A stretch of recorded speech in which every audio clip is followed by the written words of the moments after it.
कृष्ण।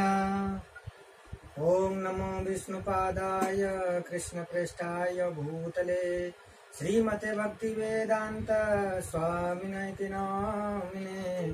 नमस्ते सरस्वती देवे गौरवाणी प्रचारिणे निर्विशेष शून्यवादी पाश्चात्य देशतारिणे।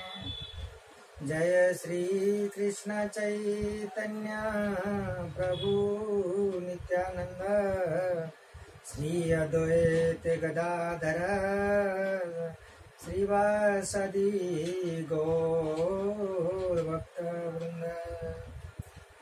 हरे कृष्णा। भगवान ने थोड़ा अवसर दिया है, जो कि भगवान श्री कृष्ण भगवान सर्वोत्तम पुरुषोत्तम परमात्मा, तो उनके बारे में कुछ आप तक पहुंचा सकूं। जो थोड़ा बहुत कुछ मैं मेरी गुरुजी से, गुरु महाराज से सीख रहा हूं, तो मेरे से क्या है, भक्ति रहा ही नहीं जाता। मैं ये चाहता हूं किसी ना किसी तक पहुंचाऊं। भगवान की बातें जो मैं सीखता हूँ मेरे अंदर में रख नहीं पाता हूँ। मैं ये चाहता हूँ, मेरा मन ये कहता है हमेशा कि मैं कुछ ना किसी के पास तक मेरी बात पहुंचाऊं, सबके पास। जो कि मेरी एक्सपेरिमेंट में जो मुझको मिलता है शांति, जो अंतरात्मा से जो खुशी मिलती है, जो आनंद मिलता है, तो मैं ये चाहता हूँ सभी को मिले। इसी तरीके से सभी तक मैं बात पहुंचा सकूं। तो मेरी ये प्रयास जारी रहेगा और मैं हमेशा जारी रखूंगा। तो सब तक पहुंचाने के लिए ये जिसके संसार है, जिन्होंने ये संसार को बनाया, जिन्होंने हमको बनाया, जो हमारे पास आज है, जो जिन्होंने दिया, सब कुछ वही है। देने वाले, करने वाले सब कुछ वही है। तो उन्हीं के ही ये परम बातें जो हैं, उन्हीं के बारे में जो बातें हैं, उनके बारे में जितना भी बातें हैं कह दो फिर भी कम होती है। तो उन्हीं के बातें चर्चा करने में बड़ा आनंद आता है, और जो सुनते हैं उनको भी बड़ा आनंद आता है। मैं कोशिश करता हूँ कि आप तक उनके बातें पहुंचा सकूं। जो थोड़ा बहुत मुझे आता है, गलत सलत बोलता हूँ, तो आप तक पहुंचा सकूं। मुझे बड़ी आनंद मिलता है, बड़ी खुशी मिलती है। तो उसमें आज छोटा सा कथा कहना चाहूंगा।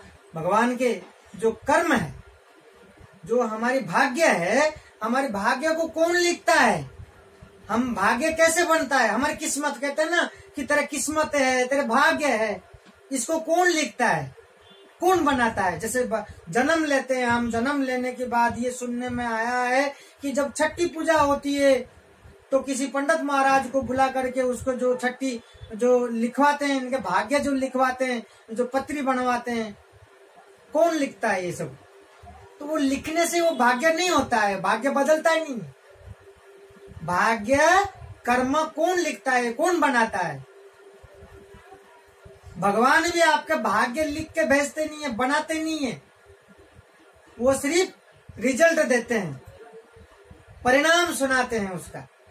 अपना भाग्य हम खुद लिखते हैं। हमारी भाग्य कोई नहीं लिखता है, कोई कुछ नहीं करता है। किसी का दोष नहीं देनी चाहिए, भगवान का भी दोष नहीं है इसके अंदर। हमारी कर्म जो है वही हमारी भाग्य है। हमारी कर्म का जो फल है वही हमारी भाग्य है। इसी जन्म के अंदर जो हम भोगते हैं, ये समझ लीजिए कुछ तो पिछले जन्म का कर्म है और कुछ इसी जन्म में जो हम कर्म कर रहे हैं, ये सत्य है। दिमाग में ये बिल्कुल ही अपने को बैठा लाना चाहिए हमेशा हमेशा के लिए। भाग्य हमारी कोई नहीं लिखता। हम तकदीर उसको गलती देते हैं, इसका गलती देते हैं। मेरे भाग्य में कुछ नहीं है, भगवान ने मुझे कुछ नहीं दिया, ये गलत है। भगवान कुछ नहीं करता आपके कोई, वो तो बहुत करुणामय है। वो कृष्ण जो भगवान है बड़े दयालु हैं, बहुत करुणा है, उनके करुणामय हैं। वो तो हमेशा देना चाहते हैं, लेकिन हम लेना नहीं चाहते हैं, लेना नहीं आता, क्योंकि हमारी कर्म ऐसा है, कर्म ऐसा कर लेते हैं तो हम उनको ले नहीं पाते। किसी चीज को लेने के लिए, परीक्षा में हम रिजल्ट अच्छा पाने के लिए, 100% से अच्छे रिजल्ट लेने के लिए, रिजल्ट जब हम लेने जाते हैं तो पढ़ाई अच्छा करने से ही रिजल्ट मिलता है। तो उसी तरीके से कर्म आपके अच्छा जब होएगा, कर्म जब अच्छा करते हुए चलेंगे तो आपका परिणाम अच्छा मिलेगा। भाग्य ना भगवान लिखते हैं ना ये देते हैं। आप घर बैठे बैठे कहते हो मेरे नसीब में नहीं है, मेरे भाग्य में नहीं है, मेरे भगवान ने मेरे को नहीं दिया, ये गलत है। जो कर्म है, जो कर्म आप करते हो वही आपका भाग्य है। भाग्य आप आपने खुद लिखते हैं। हमारी भाग्य हमारे हाथ में ही है, हमारे पास है हमारी भाग्य। हम जैसा चाहेंगे हम भाग्य हम बदल सकते हैं, हम उसी तरीके से हमारे को परिणाम मिल सकती है। जैसे भगवान परिणाम कैसे करते हैं, इसके अंदर भगवान की क्या रोल है। जैसे मैं ये कहूंगा कि आप एक पैर में खड़ा होकर के, एक पैर उठा करके उत्तर दिशा की तरफ खड़ा हो जाइए।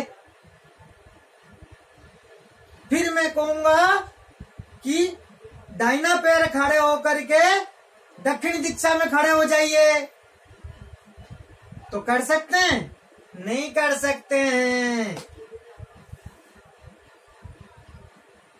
क्योंकि पैर उठाने से पहले, खड़े होने से ये पहले आपको सोचना था कि लेफ्ट उठाना था या राइट उठानी थी। दोनों पैर उठा के आप खड़ा नहीं हो सकते हो।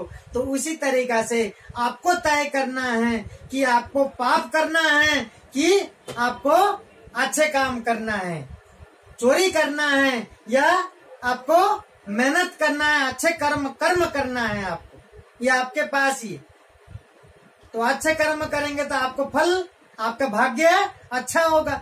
आप चोरी करेंगे तो उस लाइन को आप लेंगे तो उसका क्या होगा। ये जो आप अच्छे कर्म करते हो और चोरी करते हो, इसका परिणाम जो है वो देने वाला भगवान है। लेकिन कर्म क्या किया आपने? कर्म हमने किया। ये जो कर्म जो किया, चोरी करना और कर्म अच्छे करना कि चोरी का गलत काम करना नहीं है, दोनों कर्म होता है। दोनों कर्म हमने किया तो परिणाम भगवान देंगे। तो कर्म तो हमारी है ना। तो जो भाग्य है वो हमारी होती है, मतलब हम ही तय करते हैं उसका। कर्म जो है, कर्म में ही हमारे भाग्य तय होती है। तो इसी तरीके से आपके भविष्य का और आपके भगवान की किसी का गलती देने की जरूरत नहीं है। ये हमेशा के लिए दिमाग में, दिलो दिमाग में बैठा दो कि कर्म जो भाग्य है वो हमारी कर्मों से ही होती है। कुछ पिछले जन्म में कर्म खराब करके आए वो भी भोगना होता है, और जो इसी जन्म में जो कर्म कर रहे हो उसका भी फल है। दोनों मिला करके हमने भोगना पड़ता है।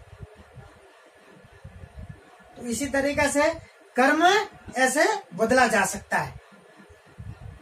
तो कर्म खराब है तो आपको भोगना ही पड़ेगा। पिछले अध्याय में मैंने कहा था कर्म करने से भोगना ही पड़ेगा। कर्म और पुण्य का दोनों रास्ता अलग अलग है।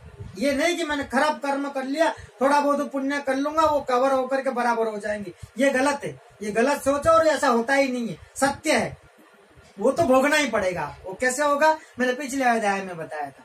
दोनों का अलग अलग। तो भगवान भी इसमें भाग्य आपका नहीं बनाते। भगवान ने सब कुछ दे करके भेजे हैं। ये कर्म क्षेत्र है, आपको दे करके सब कुछ कह करके आपको इस संसार में भेजा। उन्होंने सबसे, मनुष्य जीवन सबसे श्रेष्ठ है इस संसार के अंदर, मानव जीवन जो है। तो सब कुछ दे करके भेजा, तो आगे की रास्ता आपको ही तय करना है। किसी का गलती नहीं है, ना किसी के दोष देने की जरूरत नहीं है। हमारी भाग्य, हमारी कर्म, हमारी भाग्य, ये फाइनल है। तो इसी तरीके से संसार में हमारे को जीवन में हमेशा के लिए ध्यान रखने होंगे। तो और अनेक भगवान की कथा, बहुत अनेक कथा हैं। तो आगे और इसी तरीके से आपके आशीर्वाद से सुनाते रहूंगा। हरे कृष्णा।